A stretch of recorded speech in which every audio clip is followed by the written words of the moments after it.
Bueno, ahora, habida cuenta de los preconceptos o conceptos que van introduciéndonos en el curso de organización del territorio, sobreviene ahora reflexionar brevemente sobre cómo el centralismo y los procesos fallidos de intervención han querido, ¿no?, ordenar el territorio. Y en algunos casos se ha conseguido y en otros casos ha sido fallido. Esto lo vamos a explicar a detalle en la clase. Pero hoy solamente mencionemos cómo el centralismo que viene de hace 191 años, ¿no?, mantiene un concepto básico que es el de gobierno unitario. El Perú no es una federación y eso nos ayuda mucho para la política de ordenación del territorio. Gobierno unitario descentralizado, dice la Constitución vigente. Entonces viene el constitucionalismo histórico de hace 191 años y felizmente en el Perú, felizmente, no debe haber desunión, no debe haber fraccionamiento. Y si lo hay, son antojos y son irracionalidades. El gobierno es uno. Como decía un autor, en el Perú todo está unido. ¿Por qué se va a desunir pregonando la federación? Pues bien, desde esa época acá ha habido, ¿no?, un concepto unitario, tratar, y el Perú hereda pues de la colonia las 8 intendencias y sobre esa base aparecen los 8 departamentos. Hoy más bien nos preguntamos por qué esa herencia fue fragmentada al absurdo de tener 24 departamentos más una provincia que tiene el rango de departamento. O sea, el triple. Ahí no se ha honrado esa discusión de nuestros bisabuelos, nuestros tatarabuelos, de entender que la república tiene un gobierno unitario, una estructura del territorio manejado, gobernado unitariamente. Pues bien, el problema está que ese unitarismo ha devenido en centralismo. Muchas fórmulas vinieron, juntas y consejos departamentales, las municipalidades que se han venido desde antaño manteniéndose, reforma de descentralización fiscal en 1873, los congresos en la municipalidad de 1820, han procurado mejorar el centralismo, ¿no?, que ha sido y es todavía un signo negativo para el país. La Constitución del 33 generó los consejos departamentales, queriendo también atacar el centralismo, ¿no? Esto no funcionó, se incumplió, sobrevinieron juntas y corporaciones departamentales de desarrollo hasta el año 68, en que entre el gobierno militar los desapareció y los centralizó en Sinamos, y todo ese esfuerzo descentralizado de rentas, de obras, de decisiones, se concentra. Ese es el problema, las autocracias concentran y son los primeros en llevar adelante el centralismo, exacerban el centralismo y desesperan. Con democracias, más o menos el péndulo dice que sí funciona la descentralización. Bueno, el gobierno militar sectorizó la administración pública, la gestión pública, y dentro de ellos el concepto del ordenamiento territorial. Y el ordenamiento territorial fue manejado por el Ministerio de Vivienda, ¿ya? No lo manejaron bueno, ya no habían corporaciones, pues, ¿no? Y entonces hubo una manera pues muy centralista aunque hubo esfuerzos del Instituto de Planificación en ordenar el territorio, pero no se logró, por esta sectorización de la administración pública que obedecía a la concentración del poder en la Junta Militar, en el Consejo de Ministros, etcétera, etcétera. Hubo esfuerzos de desconcentración, los ordes y los comités departamentales en la segunda fase. Luego viene un esfuerzo por regionalizar el Perú, del año 79 al año 82.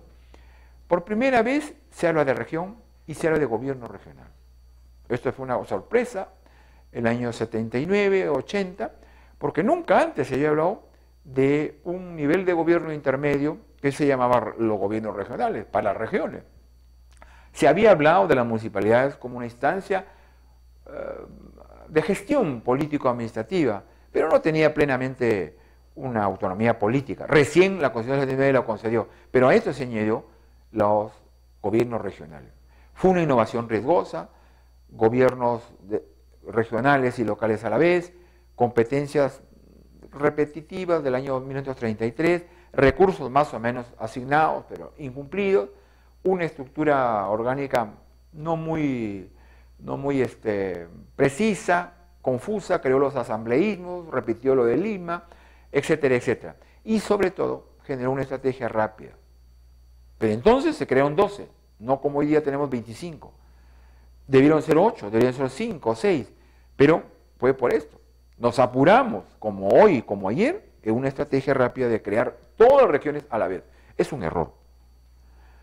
La regionalización tuvo dos herramientas muy importantes. El Plan Nacional de Regionalización, que era el que decía, por ejemplo, en el capítulo 5, las regiones no son más de 12, o sea, no podían ser más de 12, podían ser 8, 9, 7. Y hubo el correlato, la ley de bases que expresó normativamente esa herramienta del plan. El plan resultó siendo un documento sin imperio y dijo regiones, pero la sopló a su definición a la ley de bases. La ley de bases tampoco la definió y después las leyes urbanas se fueron creando en 12. No estuvo mal 12, puede haber sido 8, mejor, o 4, mucho mejor, pero no el exceso de hoy día de 25. Bueno, la regionalización pues tuvo su liquidación y el autoritarismo que apareció en el año 92 lo barrió. Todo autoritarismo, más o menos la regla politológica, concentra. Por lo tanto, le es molesto cualquier forma de descentralización. Y como había errores, como hubo errores en este fallido proceso de reelección entre el 79 y 92, lo disolvió rápidamente el 18 de abril del año 92, poco días después del autogolpe. Se recentralizó todo, obviamente, todo pasó. Se dio un mandato de regiones en la Constitución del 93, pero fueron incumplidas. Y más bien se reforzaron los consejos transitorios departamentales, que en realidad no eran pues las corporaciones o juntas de obras públicas departamentales de antaño. Eran consejos que dependían del Ministerio de la Presidencia y a este se le otorgaba 25% del presupuesto. Era una herramienta de gobierno, para el gobierno y su movilización para la reelección y reelección. Y así fue. Este mandato de la original Constitución del 73 fueron incumplidos en materia de región. Y más bien ocurrió el despojo normativo y financiero municipal. O sea, no bastó en inmovilizar el nivel intermedio y no se atacó al nivel más bajo que fueron las municipalidades, quitándole facultades y recursos financieros. ¿Qué conclusiones pueden tener sobre el centralismo para efecto de la organización del territorio? No para otra materia. Según la Constitución histórica, el régimen de organización se enmarca dentro de un gobierno unitario, con algunas variaciones. Esto hay que tenerlo en cuenta para ver correlativamente cómo se ha organizado de antaño ahora o a un año la organización del territorio. En buena parte de los 191 años de vida independiente republicana, las instituciones de la nación han sido generalmente de papel. Y en consecuencia, no han servido para... Si no, no tendríamos tantos departamentos. 8 se originaron hace 191 años. Hoy tenemos 24 más 1, 25. Es una cosa que no se puede seguir así. Otra de las conclusiones, las instituciones de la descentralización han estado influidas por el péndulo político. Autocracia y democracia. Con autocracia, centralismo. Con democracia, facilita la descentralización. No necesariamente es centralización plena, pero facilita. Generalmente el cumplimiento del mandato de la descentralización ha sido de papel. El gobierno de las instituciones de descentralización ha evolucionado de una escasa a una aceptada representación de la ciudadanía. Hoy día ya la ciudadanía habla, opina, ¿no?, cómo debe ser la descentralización. Antaño eran los 4 notables los que decían hay que crear una junta de obras públicas para estar presente en el directorio, para hacer la obra que me favorezca a mi chacra, o a mi hacienda, o a mis alrededores urbanos, a mi rentabilidad. Hoy en día ya estudiantes, profesionales, políticos están interesados en el diseño. En este caso, por ejemplo, en el diseño futuro macro de la organización del territorio, que son las regiones, en el diseño meso o micro también de la organización del territorio. Hoy hay gente que ya está puesta las pilas, digamos, ¿no? No se han presentado periodos largos para el adecuado funcionamiento de las instituciones, salvo el periodo de las corporaciones y juntas ambientales, que es entre el año 33 al año 1968. que para mí fueron relativamente positivas, más que negativas. Pero sin embargo, esto fue borrado de un plumazo cuando el año 69 pasaron al CINAMUS, un organismo central y político del gobierno de entonces. Los gobiernos regionales de la Constitución 79 y 93 no han sido creadas las regiones bajo criterio de pilotos, sino que han sido generalizadas. Ese es el problema. Aquí en el Perú todos quieren a la vez. Entonces ese es un obstáculo. Ahora, es un sentimiento que los políticos quieren respetar y no enfrentar, pero lo leal sería, como en Italia, ir creando regiones piloto. Pero esto no se ha logrado. La descentralización vigente, como ya lo vamos a ver en clase, a detalle, está en primer lugar la ley de reforma constitucional del capítulo 14, el título cuarto, que es la ley 27680. La ley de base de la nación, la 27783, que no es otra que una ley de desarrollo constitucional, una ley menor a la norma constitucional, pero mayor a las orgánicas y a las normas comunes o generales. ¿No? Pues tenemos la ley orgánica de gobiernos regionales, la ley orgánica de las municipalidades, la ley de integración, etc. La finalidad de la descentralización es alcanzar el desarrollo integral, armónico y sostenible. Entonces ahí está el concepto, ya en el 2002, el concepto de desarrollo sostenible, que es lo que vamos a ver, qué es, desde el punto de vista académico, en la próxima semana, y la subsiguiente, cómo se expresa, ¿no?, en las diversas maneras de la organización del territorio. La finalidad es asignarle a estos gobiernos centralizados competencias y funciones que se ha hecho. En la ley de bases están los principios que rigen. No hay, amigos, desarrollo regional y desarrollo sostenible, o sustentable, como también se dice, si no se adecúan, si no se vertebran, concuerdan con estos principios básicos, como ser permanente, como ser gradual, dinámica, irreversible, democrática, integral, subsidiaria y gradual. De manera que esto lo vamos a ver a la luz de la lectura y comentario de este artículo famoso cuarto de la ley de bases. Bueno, perdón, estos principios hacen a la organización del territorio. Las políticas tienen que ser permanentes. Si son efímeras, se van abajo. También tienen que ser graduales. Si son todos abruptos, también se viene abajo. Bueno, esto lo vamos a comentar uno por uno. Bueno, acá hay también principios ya en general, pero ahora aplicables a la descentralización fiscal, que también lo veremos en su momento. La descentralización del país en lo político, en lo económico, tiene varias estrategias. En primer lugar, promueve que el proceso de descentralización sea multidimensional, como así tiene que ser. No estacionarnos en la decisión político-administrativa o en la administrativa económica o en la política y ambiental. Tiene que ser completa, social, ambiental, sustentable, etc. Y ahí está otra vez el concepto de sustentable, ¿no? Articula los enfoques de sostenibilidad. Esa es una de las estrategias que está en la ley de bases y que hay que comentarlo para verlo luego cómo se aplica en el Perú ese enfoque de sostenibilidad del desarrollo o lo que se llama el desarrollo sustentable o sostenible también. Fomenta la participación, canaliza la generación a través de dos vías. Se reconoce que las dos vías, como en la Constitución 79, la municipalización y la regionalización. El país tiene que armonizar estas dos grandes vectores del destino, las municipalidades y las regiones. Establece una tipología de competencias, etc. Establece fondos, promueve el desarrollo de acreditación, establece una propuesta de etapa y crea un organismo de conducción que se llamó CND, que ahora es la Secretaría de Descentralización. Pues bien, los objetivos de descentralización hay que otra vez verlos con lupa para efectos de la organización del territorio. Es política, es económica, es social, ambiental y administrativa. Sobre todo detenernos en esta cuarta, que es la ambiental. La vía de la organización que hemos dicho es la municipalización y la regionalización.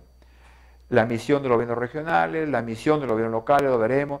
Las relaciones, que son muy importantes para articular los tres niveles de gobierno, el nacional, el regional y el local. Son relaciones de cooperación, de coordinación, ¿no? Unos con otros. el regional con el nacional, el regional con el local con el nacional, etc. Y el nacional con todos ellos, de recíproco respeto a las competencias que tienen cada uno de ellos. Pues bien, y esto lo veremos con mayor detalle, los gobiernos descentralizados, esto es los gobiernos regionales y locales, cuentan con competencias exclusivas y que son eso, exclusivas y excluyentes. Y está en el artículo pertinente de la Constitución para cada nivel de gobierno, que lo vamos a leer, y luego en la Ley de Bases de Descentralización en las regiones, el artículo 13.1.